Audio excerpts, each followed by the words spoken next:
우크라이나 전쟁에 투입된 북한 병사 1,500명이 순식간에 몰살되었고 파병된 북한 병사들의 가족들이 폭동을 일으킬 조짐이 보인다는 소식입니다.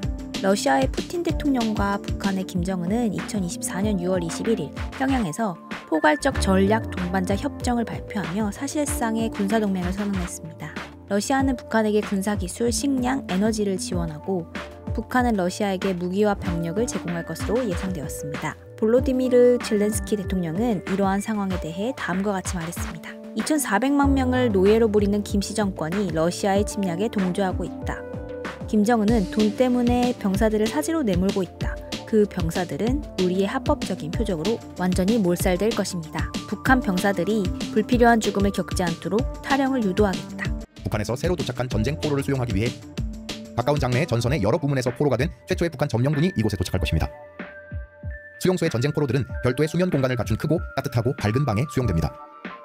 수용소의 전쟁 포로들은 하루 3끼의 식사를 받으며 식단에는 고기, 신선한 야채, 빵이 포함됩니다. 실제로 우크라이나의 정보국에서는 북한 병사들의 탈영을 돕기 위해 홍보 영상을 텔레그램 채널에 공개했습니다. 이 영상은 한국어 음성과 설명으로 구성되어 있는데요. 북한 병사가 항복하게 될 경우 쌀밥과 고깃국을 먹을 수 있으며 침대에서 편하게 잠을 잘 수 있다는 것을 강조하고 있습니다.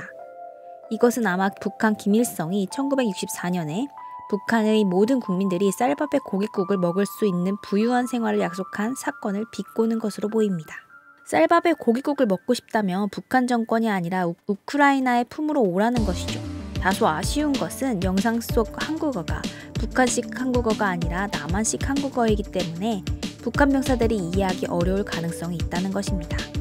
북한의 우크라이나 파병에 대해 한국, 미국, 나토, 우크라이나가 크게 긴장하는 와중에 브릭스 정상회의를 진행하던 푸틴 대통령은 현재 상황에 대해 이렇게 말했습니다.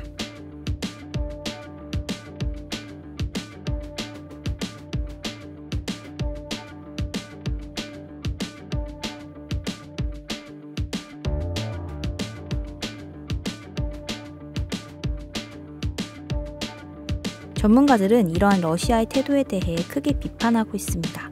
러시아가 유엔 안전보장이사회 상임이사국으로서 직접 만든 제재를 직접 위반했다. 북한에 기대야만 전쟁을 유지할 수 있다면 러시아의 전쟁은 이미 끝난 것이다. 러시아의 국력 현실을 보여주는 사건. 현재 한국의 외교, 안보 라인과 대통령실이 크게 분노한 상황이며 외교부에서는 게오르기 지노비에프 주한 러시아 대사를 초치하여 경고와 항의의 입장을 전달하였습니다. 그렇다면 북한의 실제 전투력은 과연 어떨까요? 이미 많은 정보가 인터넷을 통해 공유되고 있습니다. 러시아 쪽 용병으로 활동하는 중국인 댄위자는 북한군 장교 8명이 첫 전투에서 아무것도 하지 못하고 하루 만에 사라졌다고 언급했습니다. 북한의 국방비는 GDP 대비 26%인데 전문가들은 이러한 북한의 현실에 대해 다음과 같이 언급했습니다. 국가가 군을 운영하는 것이 아니라 군이 국가를 운영하는 곳. 인류 역사상 최악의 국가. 그렇다면 GDP 26%를 국방비에 소비하는 북한군은 정말로 강한 걸까요? 이번 전쟁을 통해 전혀 아닌 것으로 밝혀졌습니다. 현재 우크라이나에 투입된 북한 병력은 명목상 이른바 폭풍군단의 특수부대원이라고 알려져 있지만 그들의 실력은 아주 형편없습니다.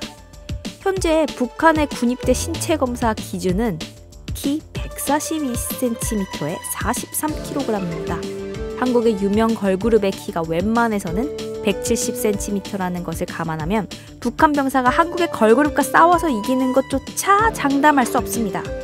우리가 흔히 TV에서 보는 북한군의 특수부대는 말 그대로 금수저 엘리트 계층이라고 할 수 있는데 이 사람들의 역할은 김정은과 평양을 호위하는 임무를 하는 것이고 실제 우크라이나에 투입되는 것으로 확인된 병사들은 돈 없고 백 없는 흑수저 계층이라는 것이 우크라이나 국방부 정보국을 통해 확인되었습니다.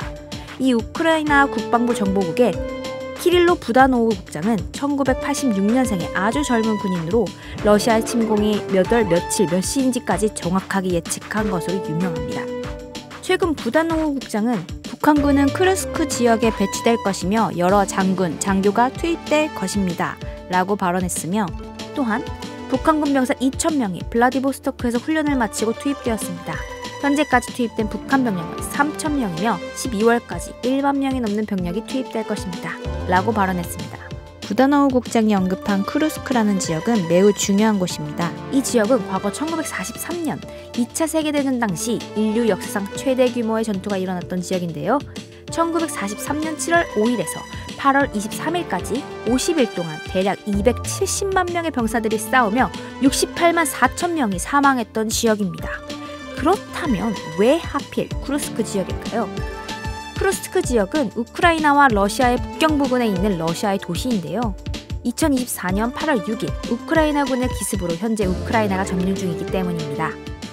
2차 세계대전 이후 최초로 러시아의 영토가 외국군에게 점령당한 사례이며 앞서 말했듯이 역사적인 상징성이 있는 곳이기 때문에 푸틴 대통령의 입장에서 결코 그냥 넘어갈 수 없는 것이죠.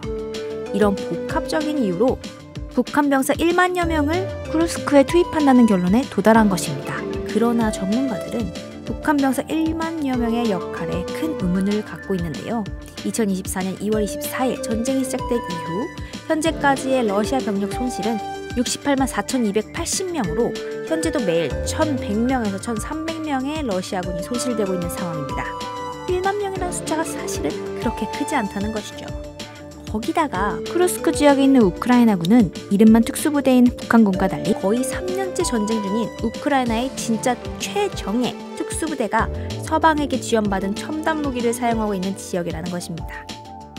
진짜 무서운 것은 북한 병사의 월급이 한 명당 고작 10만 루블로 책정됐다는 것인데요. 한국 돈으로 157만 원 정도 되는 금액입니다. 142cm의 북한 병사가 우크라이나 특수부대와 전면전에서 싸우는 가격으로는 터무니없게 느껴집니다. 그나마도 이 돈은 북한 병사와 그 가족이 아니라 김정은이 받게 된다고 하네요. 현재 북한 주민 대다수는 병사들이 우크라이나 전쟁에 투입되었다는 사실을 전혀 모르고 있는데요. 파병된 병사의 가족들만 따로 격리해서 소문이 퍼지는 것을 막고 있다고 합니다. 나라를 지키는 것도 아니고 침략 전쟁에서 그것도 용병으로 파견된다는 것은 국가와 국민에게 매우 큰 불명예이기 때문에 어떻게든 소문을 막으려고 노력하고 있지만 이미 탈북자 단체와 한국 국방부의 대북 확성기 방송을 통해 소문이 걷잡을 수 없이 퍼지고 있으며 파병된 병사의 가족들 사이에서 폭동의 조짐이 보인다는 소식까지 전해지는 상황입니다. 현재 1차로 투입된 북한군 병사와 장교단이 몰살된 상황으로 파악되고 있으며 정확히는 1차 투입된 2,000명의 병사들 중에 1,500명의 사망이 확인되었고 500명이 실종된 상황이라는 것입니다. 아마 이 500명은 무서워서 어디로 도망갔거나 우크라이나에 투항한 것이 아닌가 추측해볼 수 있는 대목입니다. 우크라이나에 투항한 것이 맞다면 조만간 우크라이나 국방부와 정보국의 발표를 통해 북한군 병사에 대한 신문과 기자회견이 있을 것으로 보입니다. 한국에서 북한 심리전 전문가의 도움을 주는 것도 좋아 보입니다. 심리전과 살상무기 지원은 전혀 다른 성격이기 때문에 외교적 부담도 덜어낼 수 있는 거죠. 어디까지나 저의 개인적인 생각입니다. 점점 심각해지는 우크라이나 전쟁의 상황, 그런 우크라이나에 투입된 1만여 명의 북한 병사, 그러나 너무 처참히 패배한 북한군. 오늘의 소식은 여기까지입니다. 시청해주셔서 감사합니다. 마음에 드셨다면 좋아요와 구독을 눌러주세요.